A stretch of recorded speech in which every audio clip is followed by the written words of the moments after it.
परिवार परेशान पत्र एक ऐसी बीमारी छोड़ दी। पिछले 2.5 साल से सारा हरियाणा इसी काम पे लगा रखे। कभी कहते हैं आधार बनाओ, कभी कहते हैं ड्राइविंग लाइसेंस बनाओ, कभी कहते हैं राशन कार्ड बनाओ, कभी कहते हैं अब ये आईडी बनाओ, कभी कहते हैं पोर्टल पे अपलोड करो, अब कहते हैं परिवार परेशान पत्र भी बनाओ। तो एक आदमी घर में मानस लुगाई बालक इसी पे लगा रखे हैं सारे, ताकि वो और कोई सवाल सरकार से ना पूछ सके। अगर हम हरियाणा के 2.5 करोड़ लोगों के आंसू नहीं पहुंच सकते तो हमें सत्ता में आने का कोई अधिकार नहीं। तो 5 से 6 लाख 8 लाख लोग जो हैं आज वो धक्के खाते सड़क पे घूमने लगे। परिवार परेशान पत्र भी खोल रखे है। मैंने तो अपने सर पे कफन बांध दिया कि जब तक खून का आखिरी कतरा रगों में है तब तक खट्टर और दुष्यंत चौटाला से लड़ेंगे। और मेरे बुजुर्गवार बैठे, हमारी विधवा बहनें हैं, हमारे विकलांग भाई बहन हैं, कई लाख लोगों की 3.5 लाख लोगों की पेंशन काट दी और 3 लाख के करीब ऐसे हैं जिनको कहते तुमने फालतू ली थी तारी उल्टी लेवांगे, उनके तलवार टांग रखी, या तो हमारी पर्ची दे दियो नहीं तो जेल भेज जाएंगे तुम्हें। उनके उनके वैसे ही मतलब बह बिठा रखे मन में, उनके अलग बिठा रखे। एक परिवार परेशान पत्र भी खोल रखा है। परिवार पहचान पत्र तो भाई साहब अब रहा नहीं। क्यों चाहिए साहब? कभी कहते हैं आधार बनाओ, कभी कहते हैं ड्राइविंग लाइसेंस बनाओ, कभी कहते हैं राशन कार्ड बनाओ, कभी कहते हैं अब ये आईडी बनाओ, कभी कहते हैं पोर्टल पे अपलोड करो, अब कहते हैं परिवार परेशान पत्र भी बनाओ। तो एक आदमी घर में मानस लुगाई बालक इसी पे लगा रखे हैं सारे, ताकि वो और कोई सवाल सरकार से ना पूछ सके। परिवार परेशान पत्र एक ऐसी बीमारी छोड़ दी।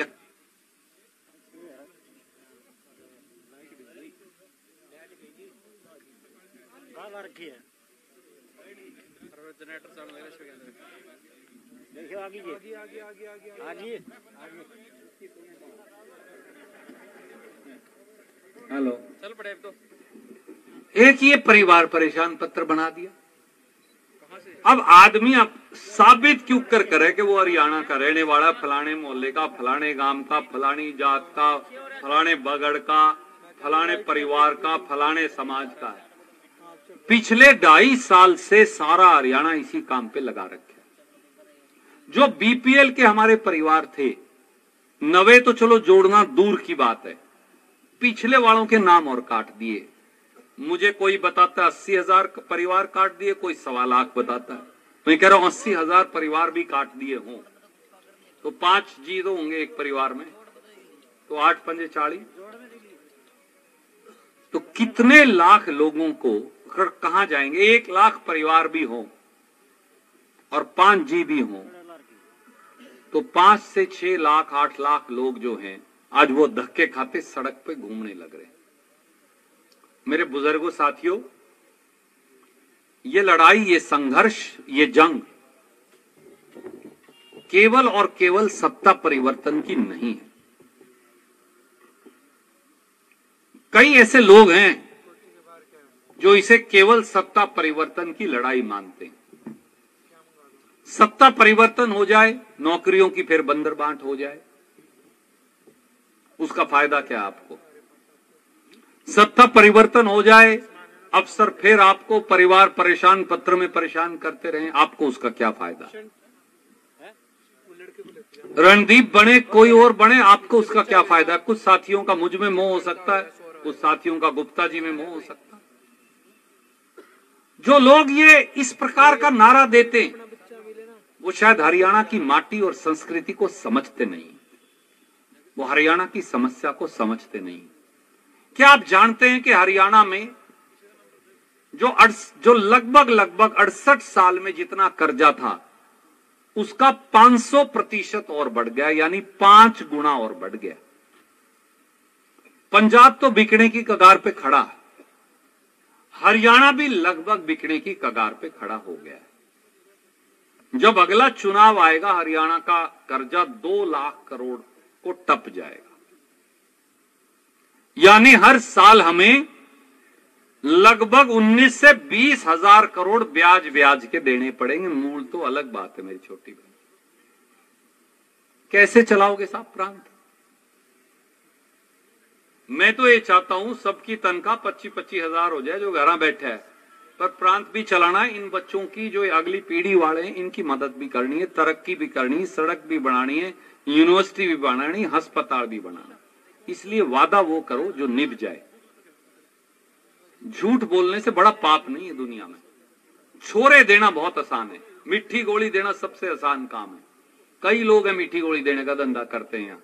कईयों की तो पोल भी खुली, दुकान बंद हो चुकी। कई नवे आ गए, वो भी यही काम करने लगे। हमें मीठी गोली नहीं देनी, हमें हरियाणा में व्यवस्था परिवर्तन करना है। हरियाणा में सत्ता परिवर्तन तो करना ही है। हरियाणा में भी हमें केवल सरकार नहीं बदलनी, हमें व्यवस्था भी बदलनी है।